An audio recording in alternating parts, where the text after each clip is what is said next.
Hello everyone. आज के इस वीडियो में आपका एक बार फिर से स्वागत है। आज हम बात करेंगे इरविंग गॉफमैन के अभिनय कला संबंधी विचारों की। वीडियो अगर आपको पसंद आता है तो इसको लाइक करना और अपने साथियों के साथ शेयर करना मत भूलिएगा। प्रतीकात्मक अंत्यक्रियावादी परंपरा में मीड के बाद उनके शिष्य हर्बर्ट ब्लूमर और ब्लूमर के बाद उनके शिष्य इरविंग गॉफमैन का स्थान आता है, जिन्हें सूक्ष्म सामाजिक प्रक्रियाओं का सृजनात्मक विश्लेषक माना जाता है। उन्होंने अपनी पुस्तक the presentation of self in everyday life में अपने मौलिक योगदान के माध्यम से प्रतीकात्मक अंत्यक्रिया की अवधारणा को और अधिक विस्तार से समझाने की कोशिश की है। विलियम शेक्सपियर का एक नाटक है एज यू लाइक इट।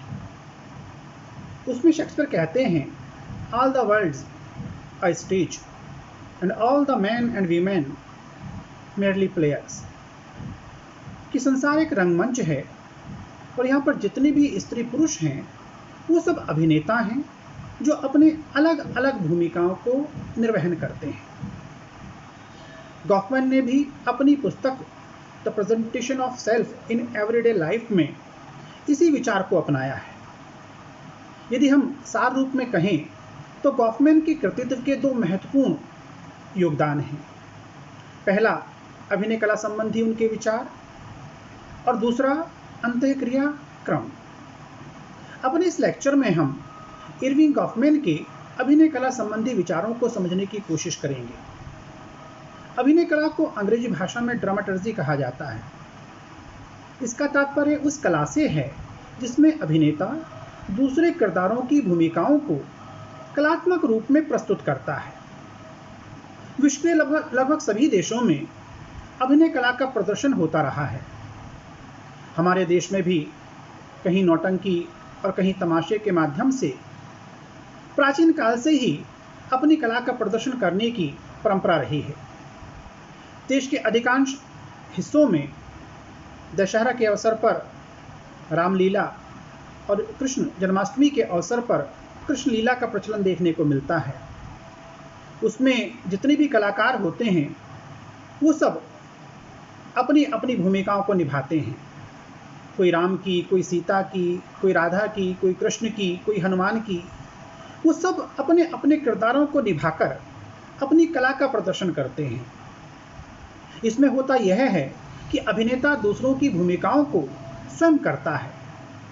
यहाँ पर जब वो दूसरों की भूमिकाओं को कर रहा होता है तो उसका जो मैं है वो मेरा बन जाता है और इस मैं के मेरा बनने के साथ साथ बहुत सारे प्रतीकों का भी प्रयोग किया जाता है। भाषा, शरीर की भूमिकाएं, वेशभूषा, साज सज्जा और स्वयं किरदार की भूमिका भी प्रतीक ही होती है। ये वे प्रतीक होते हैं जो किरदार और दर्शक दोनों को एक दूसरे के निकट ले जाते हैं।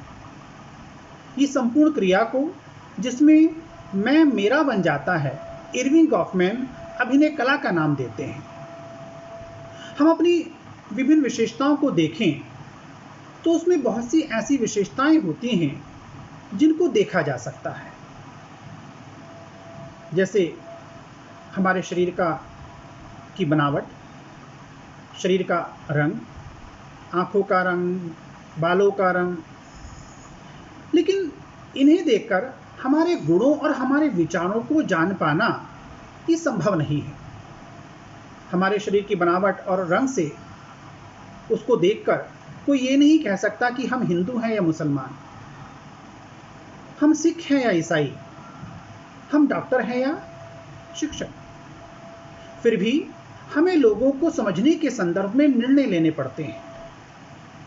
गॉफमैन उसी प्रक्रिया को समझाने की कोशिश करते हैं जिसके माध्यम से व्यक्ति सेल्फ को परिभाषित करके दूसरे लोगों को सामान्य प्रक्रिया के माध्यम से समझते हैं।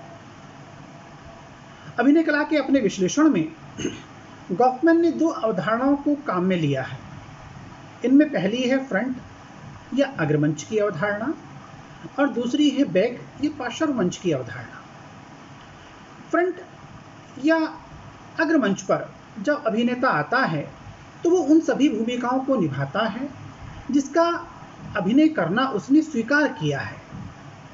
फ्रंट यानी अग्रमंच पर वे सभी वस्तुएं सम्मिलित होती हैं जो मंच की साज सज्जा है, जैसे रोशनी की व्यवस्था, सेट की सजावट, दृश्य इत्यादि। मंच उन सभी वस्तुओं को प्रस्तुत करता है जो अभिनेता की अभिव्यक्ति को अधिक प्रभावपूर्ण तरीके से दर्शा सके। इसको एक उदाहरण से समझा जा सकता है। महाभारत के सीरियल में आपने देखा होगा कि उसमें जो अलग अलग किरदार हैं, उन अलग अलग किरदारों को अलग अलग लोगों ने निभाया है। कोई भीम बना है तो कोई दुर्योधन, कोई कृष्ण बना है तो कोई अर्जुन, कोई कर्ण बना है तो कोई शकुनी। यहाँ पर जो अभिनेता हैं वो कई प्रकार की भूमिकाओं को निभा रहे हैं। वे कभी रोते हैं तो कभी हंसते हैं, कभी धूत कीड़ा होती है तो कभी भयंकर प्रकार की लड़ाई होती है, और अपने वो इस किरदार को पूरी गंभीरता के साथ निभाते हैं। दर्शकों के मन में कृष्ण की, युधिष्ठिर की, अर्जुन की, कर्ण की जो एक निश्चित छवि होती है, वो उसी छवि को मंच पर प्रस्तुत करते हैं। लेकिन जब अभिनेता अपनी भूमिका को सही प्रकार से नहीं निभा पाता है, ये स्थिति कई बार आ जाती है कि अभिनेता अपनी भूमिका को सही प्रकार से ना निभा पाए, तो उसे भूमिका दूरी कहते हैं। अपने दैनिक जीवन में हम सब भी अनेक प्रकार के अभिनय करते हैं। हालांकि यहाँ पर उस तरह की कोई साज सज्जा नहीं होती जैसी हम सीरियल्स में या फिल्मों में देखते हैं।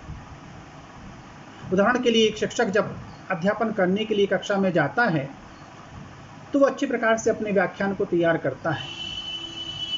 अगर उसे वो व्याख्यान प्रोजेक्टर के माध्यम से दिखाना है तो एक बढ़िया पीपीटी तैयार करता है, औपचारिक वेशभूषा पहनता है, चौक, रजिस्टर, पेन ड्राइव, जो कुछ भी उस आवश्यकता है, उस आवश्यकता के अनुसार सामग्री को लेकर वो कक्षा में जाता है। कक्षा में लगा हुआ ब्लैक बोर्ड, व्हाइट बोर्ड या प्रोजेक्टर उसके कार्य की गुणवत्ता को बढ़ाने वाला होता है। कक्षा में अपने संपूर्ण व्यवहार में वो औपचारिक बना रहता है। इस प्रकार से वो जो शिक्षक है उस कक्षा में एक प्रकार का अभिनय ही कर रहा होता है। गॉफमैन इसे अभिनय का फ्रंट या अग्रमंच कहते हैं। गॉफमैन कहते हैं कि जब सेल्फ बाहरी दुनिया में आता है तो बाहरी दुनिया उसके लिए एक रंगमंच की तरह होती है। यहाँ पर सेल्फ को अनेक प्रकार की भूमिकाओं को निभाना होता है। गॉफमैन अब अभिनय कला की दूसरी जो अवधारणा है, बैक की या पार्श्व मंच की, उसकी बात करते हैं। मंच के पीछे जो कुछ भी होता है उसे दर्शक नहीं देख पाते हैं। अग्रमंच पर दुर्योधन और भीम के बीच में, कर्ण और अर्जुन के बीच में भले ही लड़ाई होती हो, भयंकर लड़ाइयाँ होती हों, वाद विवाद होते हों, लेकिन मंच के पीछे वो सब किरदार एक दूसरे के साथ ठहाके लगाते हैं, हंसी मजाक करते हैं। तो मंच के पीछे का जो व्यवहार होता है वो अग्रमंच के व्यवहार के बिल्कुल विपरीत होता है, भिन्न होता है। यहाँ पर जो व्यक्ति व्यवहार करता है वो बिल्कुल सामान्य व्यवहार होता है, लेकिन जैसे ही वो मंच पर जाता है वो पूरी तरह से अपने किरदार में ढल जाता है। इस प्रकार पार्श्व मंच की अवधारणा उस स्थान से है जिसे दर्शक देख नहीं पाता है। लेकिन ये पार्श्व मंच बहुत महत्वपूर्ण होता है, क्योंकि यही वह स्थान है जहां पर अभिनेता दर्शकों को प्रभावित करने के लिए अपनी हर प्रकार की तैयारियां करता है। गॉफमैन का मानना है कि अपने दैनिक जीवन में हम भी सब अभिनेता ही होते हैं। हमारा सेल्फ विभिन्न प्रतीकों के माध्यम से अपनी भूमिकाएं निभाता है। कभी हम एक पुत्र की भूमिका निभाते हैं, तो कभी पिता की भूमिका, कभी एक शिक्षक की भूमिका निभाते हैं, तो कभी एक छात्र की भूमिका, कभी एक वक्ता की भूमिका निभाते हैं, तो कभी एक श्रोता की भूमिका। सुबह से लेकर शाम तक हम अनेक प्रकार की भूमिकाओं को निभाते रहते हैं। रंगमंच पर हमारा व्यवहार किरदार के अनुरूप हो सकता है, लेकिन मंच के पीछे जैसे ही हम आते हैं, हमारा जो सेल्फ है वो अपनी वास्तविक स्थिति में आ जाता है। दूसरे शब्दों में अगर हम कहें तो यहाँ पर मेरा मैं बन जाता है। गॉफमैन सामाजिक व्यवहार के संबंध में बात करते हैं और कहते हैं कि सामाजिक मामलों में व्यवहार एक जटिल अनुष्ठान है जिसके माध्यम से संचार नियंत्रित होता है। व्यक्ति प्रतीकों के माध्यम से, चिन्हों के माध्यम से अपनी अभिव्यक्ति करता है और अपनी क्रियाओं के माध्यम से स्वयं को इस प्रकार संचालित करता है कि वह अपनी पहचान को प्रस्तुत कर सके। अक्सर अनुष्ठानों के माध्यम से बहुत सी छोटी छोटी और महत्वहीन बात भी हमारे सेल्फ प्रेजेंटेशन का संचारीय माध्यम बन सकती है। गॉफमैन इस संबंध में एक सर्जन का उदाहरण देते हैं। सर्जन अपने ऑपरेशन थिएटर में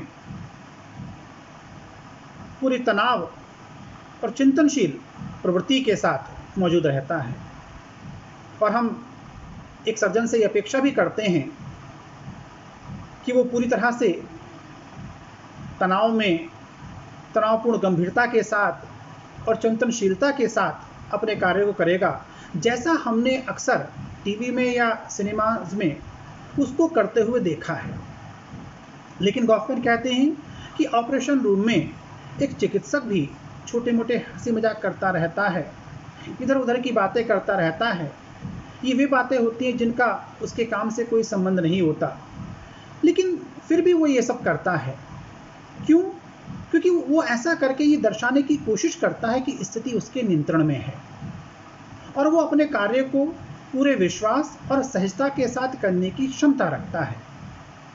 क्योंकि अगर वो ऐसा प्रदर्शित नहीं करेगा, अगर वो डॉक्टर अपने मरीज के सामने अपने तनाव को, अपनी चिंता को, अपने डर को दर्शाने लगेगा, तो उसके मरीज का विश्वास उस पर से उठ जाएगा।